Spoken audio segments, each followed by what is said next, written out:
চট্টগ্রামের পাহাড়তলীতে বাজারে ভোক্তা অধিকারে অভিযান চলছে। সেখান থেকে বিস্তারিত জানাতে যুক্ত হচ্ছেন কাজী মাহফুজ। মাহফুজ, এই অভিযানের বিষয়ে আমাদের বিস্তারিত জানাবেন।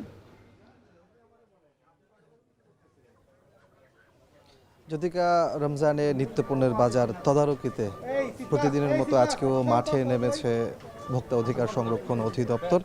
আমরা দেখতে পাচ্ছি এই মুহূর্তে নগরীর পাহাড়তলী যে বড় বাজার, সেই বড় বাজারেই অভিযান পরিচালনা করছে ভোক্তা অধিকারের কর্মকর্তারা। তারা মূলত কাঁচা বাজারেই এই মুহূর্তে তাদের তদারকি কার্যক্রম শুরু করেছে। এর মধ্যে মুরগির বাজারে তারা কথা বলছেন, যারা ব্যবসায়ী আছেন দামের ক্ষেত্রে আসলে অতিরিক্ত দাম নেওয়া হচ্ছে কিনা সেগুলো যেমন খতিয়ে দেখা হচ্ছে। ওজনের ক্ষেত্রে কোনো ধরনের নয় ছয় হচ্ছে কিনা সেই বিষয়গুলো খতিয়ে দেখা হচ্ছে। কথা বলছেন ব্যবসায়ীদের সাথে এবং তাদেরকে সতর্ক করছে, সেই দৃশ্যগুলো আমরা এখানে দেখতে পাচ্ছি।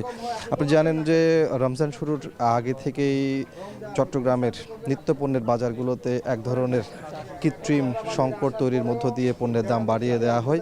সেই বাড়িয়ে দেওয়ার কারণ তদারকিতে আমরা দেখেছি শুরু থেকেই মাঠে নামে ভোক্তা অধিকার সংরক্ষণ অধিদপ্তরের কর্মকর্তারা বিভিন্ন বাজার ঘুরে সেখানে তারা অনিয়ম যেখানে যেখানে সেখানে কিন্তু জরিমানাও করা হয়েছে।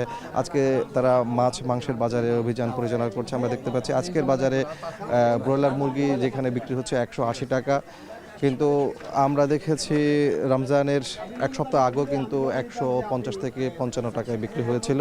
তো সেই জায়গাতে আসলে দাম কেন হঠাৎ বেড়ে গেল সেই বিষয়গুলো যেমন তদারকি করা হচ্ছে, পাশাপাশি এখানে যারা ব্যবসায়ী আছেন তাদেরকে সচেতন করা হচ্ছে যাতে অতিরিক্ত মূল্যে পণ্য বিক্রি না করে।